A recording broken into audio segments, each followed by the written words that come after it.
நாகம்மா மூலமா பத்மாவுக்கு விஷயத்தை கொடுத்து கருவை கழிச்சான்னு சொன்னீங்க. அப்படி எப்படி மாப்பிள்ள பத்மா கர்ப்பமாகி குழந்தைய பெத்தா?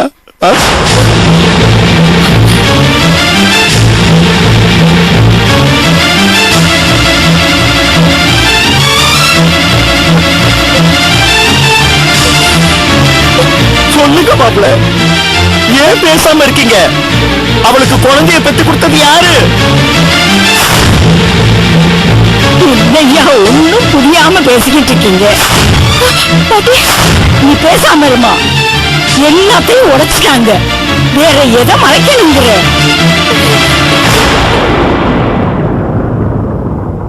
ஐயா பாக்கியவானே, உங்க பொண்ணுக்கு வாடகை தாயா இருந்து குழந்தைய பெத்து கொடுத்தது இதோ இந்த கற்பகம் தான்.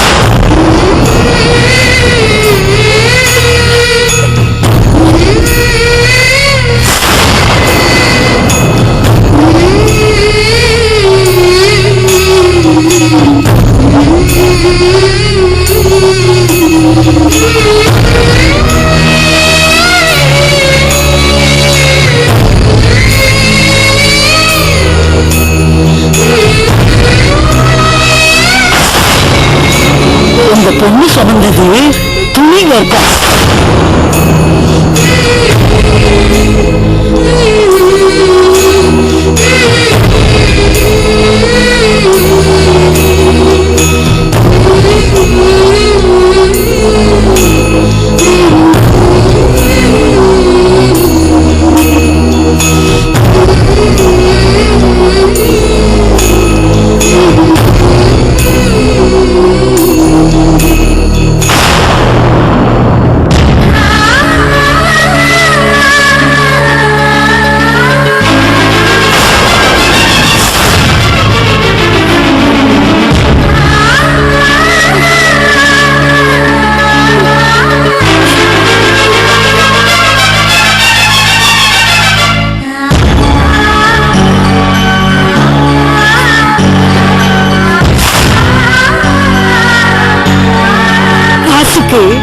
நான் பேயா அலைஞ்ச காலத்துல இந்த சண்டாடி அஞ்சலி சொன்ன பாவ காரியத்தை எல்லாம் செஞ்சு முடிச்சுட்டு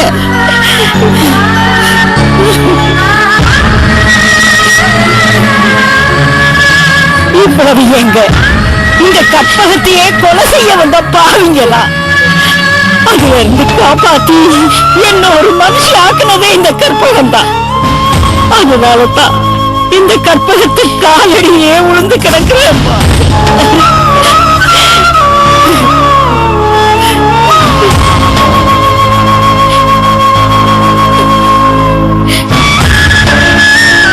போதும், இது போதும்.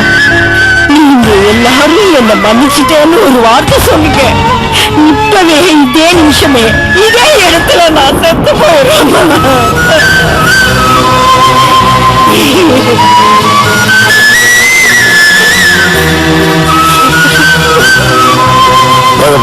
நீ ஒரு வியாபாரி, அஞ்சலி கேட்டா நீ கொடுத்த. உன் மேல எந்த தப்பு இல்லம்மா? ஆமா நாகம்மா, உங்ககிட்ட விஷயத்தை வாங்கிட்டு போய் பத்மாவுக்கு கொடுத்தாலே அந்த சண்டாளி அஞ்சலி, அவன் மேலதான் எங்களுக்கு கோபம். அது எங்க மருமகளா இருந்தாலும் எங்க பொண்ணை இப்படி படாத பாடு படிச்சுட்டாளன்னு நினைக்கிறப்போ அவளை கொல்ல என்னன்னு எங்க மனசு துடிக்குது. எங்க பொண்ணோட வாழ்க்கைய இப்படி சீரழிச்சுட்டாளே அந்த சண்டாளி. அவளால நீ என் பொண்ணை தாயாக்கிட்டு நீ உன்னுடைய வாழ்க்கையை தொலைச்சிட்டு நிக்கிறியம்மா. நாங்க உன்னை எவ்வளவு நோகடிச்சிருக்கோம். அப்போ கூட நான் பெத்த புள்ள சிவாதான்னு வாய திறந்து ஒரு வார்த்தை கூட சொல்லலையம்மா. இப்ப இல்லம்மா, நான் கட்டையில வேகும் போது கூட என் வாயில இருந்து அந்த வார்த்தையை சொல்லவும் மாட்டேன். சிவா அக்காவோட குழந்தை. அம்மா, குழந்தை எங்க? அக்காக்கு இப்படி ஆனதுல நாம சிவாவும் மறந்துட்டோமே.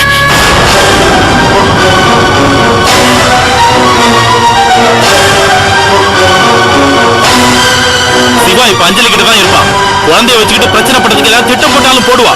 இனிமே ஒரு நிமிஷம் கூட குழந்தை அங்க இருக்க கூடாது. இப்பவே நான் குழந்தையோட வரேன்.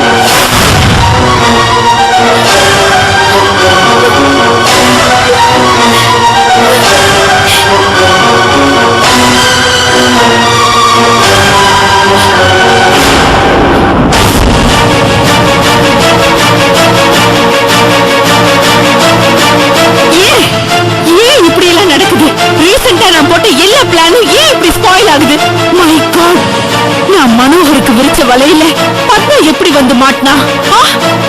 அவ மாட்டி எனக்கு ஒரு பெரிய தலைவலியை கொண்டு வந்துட்டாளே. இப்ப பத்மா உயிரோட இருக்காளா இல்லையாங்கிற விஷயமே எனக்கு தெரிய மாட்டேங்குது. அஞ்சலி, பத்மா உயிருக்கு ஏதாவது ஆயிருந்தா என்னால நமக்கு எப்படியாவது தகவல் வந்திருக்கும். அதை விடு. இப்ப எல்லாமே உன் கையை மீறி போனாலும் உன் கையில இருக்கிற ஒரே ஒரு பிடிமானம் பத்மாவோட குழந்தைதான். எப்படி அவங்க குழந்தைய கேட்டு வருவாங்க? எந்த காரணத்தை கொண்டும் நீ குழந்தைய மட்டும் அவங்க கையில குடுத்துடவே குடுத்துறாத. பத்மாவே இல்லன்னு அனுப்புறோம். இந்த குட்டி சாத்தான வச்சுக்கிட்டு நான் என்ன பண்றது? சீராட்டிக்கிட்டு தாளாட்டிக்கிட்டு இருக்க சொல்றியா? நான் அப்படி சொல்லல. இவனை வச்சு பின்னாடி கண்டிப்பா நம்ம ஏதாவது பிளே பண்ணலாம். அவசரப்பட்டு யோசிக்காம பத்மாவை இழந்த மாதிரி இவனையும் இழந்துராத.